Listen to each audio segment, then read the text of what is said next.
हरे कृष्णा। आप सभी को राधा अष्टमी पर्व की बहुत सारी शुभकामनाएं। श्रीमती राधा रानी आप और आपके परिवार पर अपनी विशेष कृपा प्रदान करे।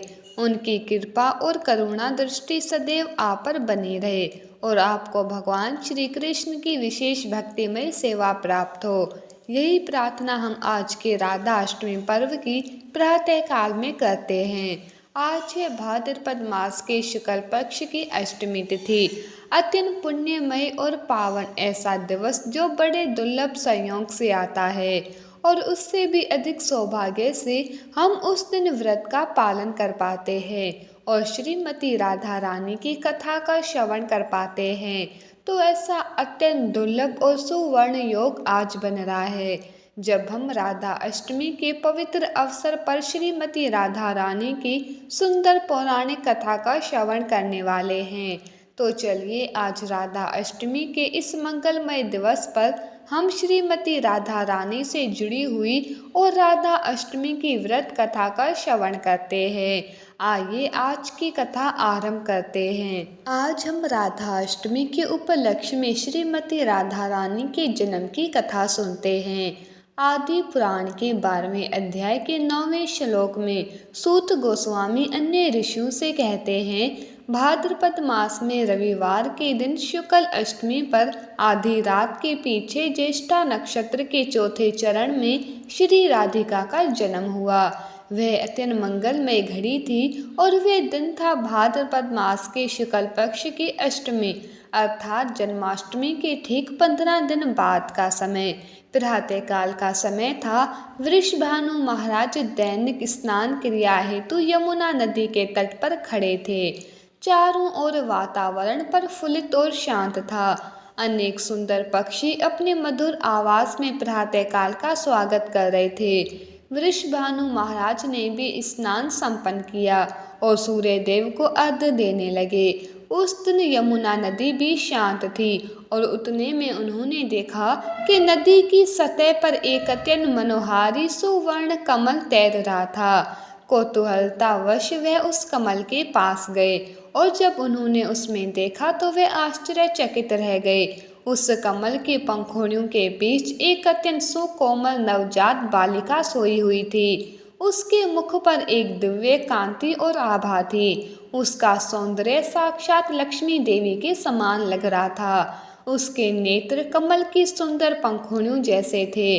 जैसे वृषभानु महाराज ने इस बच्ची को देखा तो उनके मन में वात्सल्य का झरना बहने लगा। उन्होंने अत्यंत सावधानी पूर्वक उसे अपने गोद में उठा लिया। आसपास नजर डाली लेकिन कोई दिख नहीं रहा था। वह सोचने लगे कि आखिर ऐसे निर्जन स्थान पर इस बालिका को यहाँ कौन छोड़ गया होगा। अब इसे अकेले यहाँ छोड़ना भी सुरक्षित नहीं था और दूसरी ओर इस नवजात बालिका को देखकर उनके अंदर एक पिता की भावनाएं इतनी तीव्र हो रही थी कि वे उस बालिका को स्वयं से दूर जाने भी नहीं देना चाहते थे। बस इस प्रकार जब वृषभानु महाराज विचारों के द्वंद्व में फंसे हुए थे, उसी क्षण ब्रह्मा जी उस स्थान पर प्रकट हुए। उन्हें देखकर वृषभानु महाराज ने उन्हें प्रणाम किया। ब्रह्मा जी ने उनसे कहा, हे पुत्र, तुमने और तुम्हारी पत्नी ने अनेक वर्षों तक कठिन तपस्या की है और तुम दोनों की एकमात्र इच्छा यही थी कि तुम परम भगवान श्री कृष्ण की नित्य संगिनी को अपनी पुत्री बनाना चाहते थे और इस जन्म में आप दोनों की ये इच्छा पूर्ण हुई है। तुम्हारे हाथ में ये जो नवजात बालिका है वो साक्षात भगवान की अंतरंगा शक्ति और नित्य संगिनी है। जाओ उसे अपने घर ले जाओ और संपूर्ण प्रेम वात्सल्य और सावधानी पूर्वक इनका लालन पालन करो। आने वाले समय में वे भगवान की दिव्य लीलाओं में सहयोग करेंगी। इतना कहकर ब्रह्मा जी वहां से अदृश्य हो गए और अब वृषभानु महाराज के आनंद की कोई सीमा नहीं रही। आखिर इतने वर्षों की तपस्या के बाद अब निसंतान वृषभानु महाराज और कीर्तिदा के घर में शिशु की आवाज गूंजने वाली थी। अत्यंत हर्ष और प्रसन्नता पूर्वक वे उस बालिका को अपने घर ले आए। जैसे ही उन्होंने घर पहुंचकर इस बालिका को अपनी पत्नी कीर्तिदा के हाथ में सौंपा तो उनके भी नेत्रों से मातृत्व के अश्रु गिरने लगे।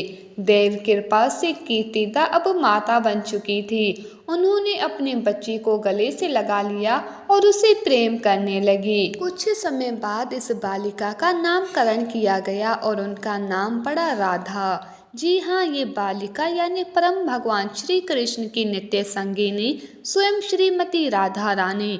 अब दिन महीने बीतने लगे और इस बीतते हुए समय के साथ राधा रानी का सौंदर्य चंद्रमा की सुंदरता को भी परास्त करने लगा।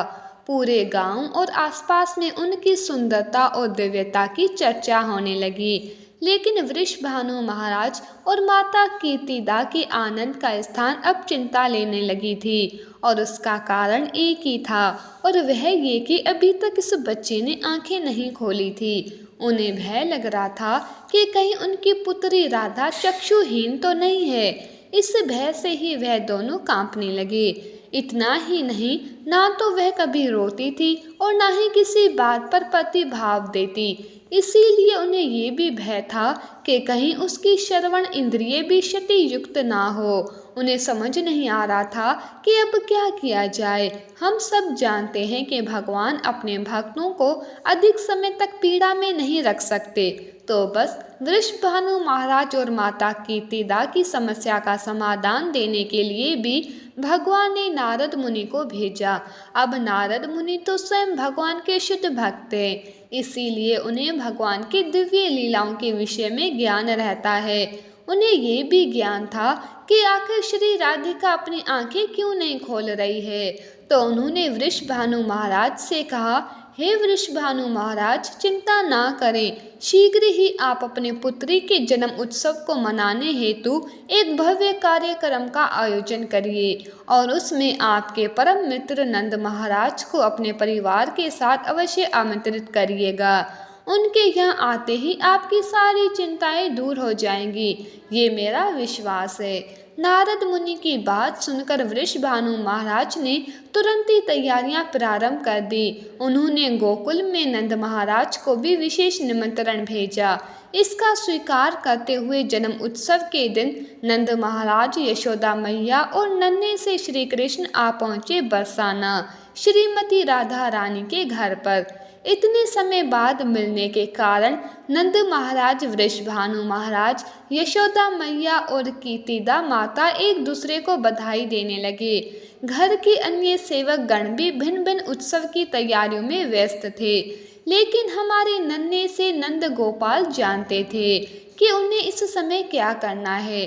तो अपने छोटे छोटे पैरों के घुंघरू और कमर बंद को खनकाते हुए घुटनों के बल चलते हुए नन्हे से कृष्ण पहुंच गए उस स्थान पर जहाँ नन्ही सी राधा रानी को एक सुंदर पालने में सुलाया हुआ था। जैसे ही श्री कृष्ण उस झूले के पास पहुंचे तो उनके शरीर की दिव्य सुगंध से ही राधा रानी समझ गई कि उनके प्राणनाथ साक्षात श्री कृष्ण उनके समीप आ चुके हैं और अब वह उनका दर्शन कर सकती है। तो इस प्रकार सबसे पहली बार राधा रानी ने अपने कमल की पंखुड़ियों के समान आंखें खोली और सर्वप्रथम श्री कृष्ण के दर्शन किए। श्री कृष्ण भी राधा रानी को देखकर अत्यंत प्रसन्न हो गए और कुछ ही समय में राधा रानी रोने लगी। जब वृषभानु महाराज और माता कीर्तिदा ने अपने पुत्री की मधुर आवाज़ सुनी और देखा कि उसने अपने नेत्र खोल दिए हैं तो वह अत्यंत हर्षित हो गए। आखिर इतने महीनों बाद पहली बार उनकी पुत्री ने आंखें खोली थी और किसी बात पर प्रतिभाव भी दिया था। ये देखकर उन सब का हर्ष दुगना हो गया। इस प्रकार परम भगवान श्री कृष्ण की लीलाओं में सहयोग देने और उन्हें आनंद प्रदान करने हेतु इस धरातल पर श्रीमती राधा रानी का आगमन हुआ।